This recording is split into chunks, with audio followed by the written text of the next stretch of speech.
Welcome to our summary on falling objects and drag. So first thing we need to understand then is what we're actually talking about when we refer to weight or mass. So these are two words that you've probably used as interchangeable over the years incorrectly. So if we're talking about the weight then, what we're referring to is the force acting on an object due to gravity. Now because it's a force, it will always be measured in newtons, which has the symbol of a capital N. If we're talking about the mass of an object, however, then what we're actually referring to there is the amount of material that something is made from. So in that respect, we're looking at something that's going to be measured in kilograms. So what we actually find then is that when we're looking to see what an object's weight is actually determined by, we've got two factors there. First one is the mass of the object itself, and the second one is the gravitational field strength. Now this is something that will change depending on which planet we're on, but any of those will tell you in the question what the value for the gravitational field strength actually is. What we've got at the top there then is our calculation, and as usual we can find that on page 2 of our exam booklet. So the calculation for our weight then is the mass in kilograms times by the gravitational field strength, which is measured in newtons per kilogram. Now, as I've said, the gravitational field strength on Earth is 10 newtons per kilogram, but that's something they will tell you in the question, so you don't have to worry about remembering it. Now, when we're talking about this gravitational field strength, they may also refer to it as the acceleration due to gravity, which they sometimes give the letter G, that lowercase g. Now, what we find then is that it's going to be the same for any object at that particular point on the surface of the Earth. So no matter what your object is, as long as it's in that one point on the Earth's surface, then we will find that that acceleration due to gravity will be the same. What we find then is when we're looking at this gravitational field strength, it's not going to be affected by atmospheric changes. So things like the wind, the rain, etc. has no effect on the gravitational field strength at all. All that can actually change it is the mass of the Earth itself. And since the mass of the Earth doesn't change, then gravitational field strength doesn't change.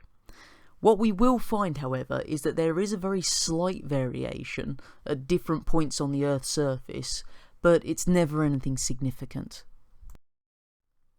To give you an example then of the kind of calculation you might be asked to do with the weight equals mass times gravitational field strength equation, I've got a question in the middle there for you. A large bag of rice has a mass of 2 kilograms. What is its weight? Now in the question they will also tell you that the gravitational field strength on Earth is 10 newtons per kilogram.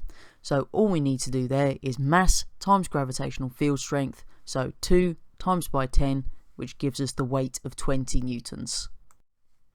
If we imagine we've got an object actually falling, so in the example I've given you here, we've got a ball that's falling onto the floor.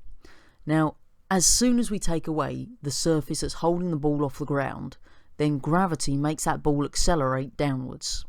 And as that ball actually falls, we see its speed increase. Now, what we'll also find happening at that point is that as the speed is increasing, then the size of that opposing drag force will also increase. Now, by the opposing drag force, what I'm talking about there is air resistance.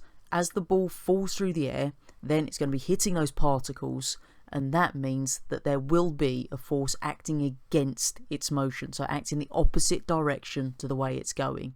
And as the speed increases, the size of that drag force also increases. To give you an example of the kind of diagram you might see associated with this then, we've got a leaf falling from a tree. Now what we've got on there are two different forces. We're looking at the weight and we're looking at the air resistance.